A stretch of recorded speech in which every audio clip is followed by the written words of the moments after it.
மதுரை தெற்கு வாசலில் இருந்து வில்லாபுரம் அவனியாபுரத்தை இணைப்பதற்காக அமைக்கப்பட்டுள்ள ரயில்வே மேம்பாலம் அதிகமான வாகனங்கள் பயன்படுத்தக்கூடிய போக்குவரத்து நெரிசல் கொண்ட மேம்பாலம்.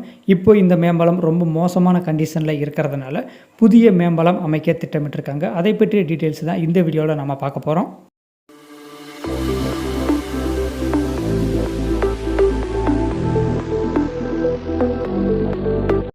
மதுரையில் இருக்கிற தெற்கு வாசல் மேம்பாலம் பரவலாக எல்லாருக்கும் தெரிஞ்ச மேம்பாலம் தான்.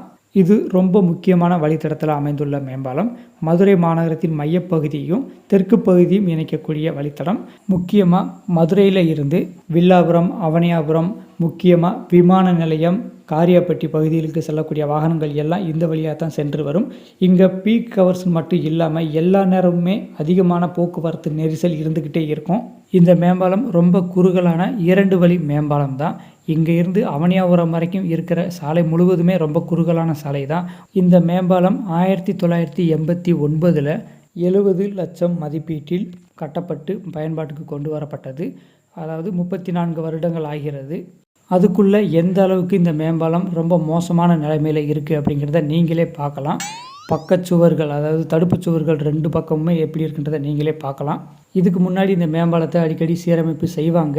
அது எல்லாமே பார்த்திங்கன்னா வெறும் பேட்ச் ஒர்க் தான், கடமைக்காக செய்திருக்காங்க. இந்த தடுப்பு சுவர்களில் பார்த்தோம்னா தடுப்பு கம்பிகள் மட்டும்தான் இருக்குது, சுவரையே காணாம்.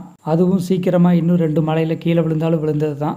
இந்த மேம்பாலத்தில் பயணம் செய்கிறதுக்கு பொதுமக்களுக்கு கண்டிப்பாக பயம் இருக்கும். மேம்பாலத்தோட மையப்பகுதியில் பெரிய தடுப்பு சுவராக அமைப்பாங்க. ஆனால் இங்கே என்ன பண்ணியிருக்காங்கன்னு நீங்களே பாருங்கள். வாகன ஓட்டிகளோட உயிருக்கு கேரண்டி இல்லாத இடத்துல அரசியல் விளம்பரம். இந்த மேம்பாலத்தோட தூண்கள், தாங்கும் பாலங்கள் இதெல்லாம் எந்த அளவுக்கு வீக்காக இருக்குது, ஸ்ட்ராங்காக இருக்கா அப்படிங்கிறத நெடுஞ்சாலைத்துறை அதிகாரிகள் முறையாக சோதனை செய்து தேவையான நடவடிக்கைகளை செய்ய வேண்டும். ஏன்னா இது மக்கள் பாதுகாப்புக்கானது. இன்னொரு புறம் பார்த்தோம்னா இந்த மேம்பாலம் ரொம்ப குறுகிய மேம்பாலம், அதாவது 2 வழி மேம்பாலமாக தான் இருக்கிறது. தெற்கு வாசலில் சிக்னல் போட்டால் மேம்பாலத்தோட மையப்பகுதி வரைக்கும் டிராஃபிக் எல்லா வாகனங்களும் நிற்கும். சில நேரங்களில் மேம்பாலம் முழுவதும் கூட வாகனங்கள் நிற்கும்.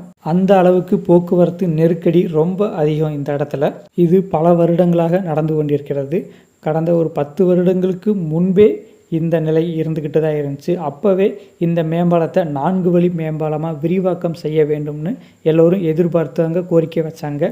ஆனால் நெடுஞ்சாலைத்துறையோ மாநகராட்சியோ இதற்கு எந்தவித நடவடிக்கையும் எடுக்கலை. இப்போது இந்த இடத்துல புதிய ரயில்வே மேம்பாலம் அமைக்க நெடுஞ்சாலைத்துறை சார்பில் திட்டமிடப்பட்டுள்ளது. இதற்கான டிபிஆர் தயாரிக்கும் பணிகள் ஒருபுறம் நடந்துக்கிட்டு இருக்கு.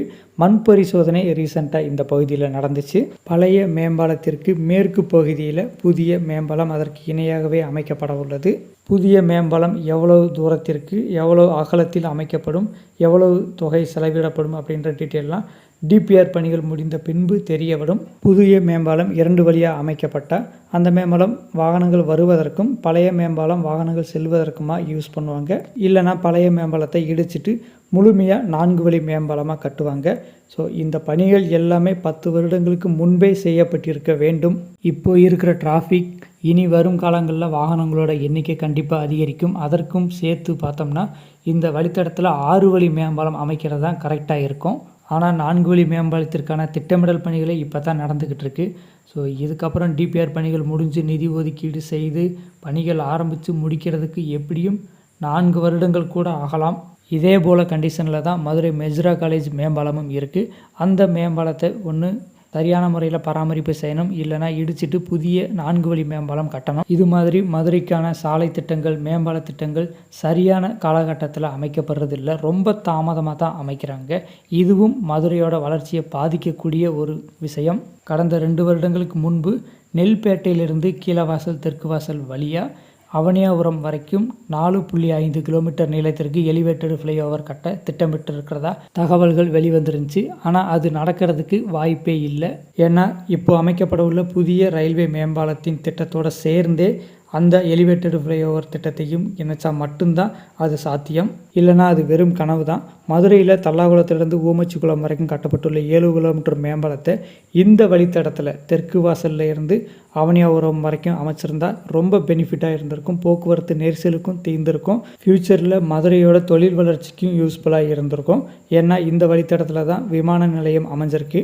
இப்போது அந்த நத்தம் சாலை மேம்பாலத்தில் வாகனங்களோட எண்ணிக்கை வந்து ரொம்ப ரொம்ப கம்மி தான். ஏற்கனவே அந்த பகுதியில் அந்தளவுக்கு டிராஃபிக் கிடையாது. அந்த மேம்பாலத்தை கோரிப்பாளையத்திலிருந்து பாண்டி கோயிலுக்கோ, தல்லாகுளத்திலிருந்து மாட்டுத்தாவணிக்கோ, அவனியாபுரத்தில் இருந்து தெற்கு வாசலுக்கோ, பழங்கானத்தில் இருந்து திருப்பரங்குன்றத்துக்கோ அமைச்சிருந்தா கூட இது யூஸ்ஃபுல்லாக இருந்திருக்கும். ஸோ தெற்கு வாசல் ரயில்வே மேம்பால திட்டத்தோடு சேர்ந்து நெல்பேட்டை அவனியாபுரம் எலிவேட்டட் ஃப்ளைஓவர் திட்டத்தையும் செயல்படுத்தினாங்கன்னா நல்லாயிருக்கும்.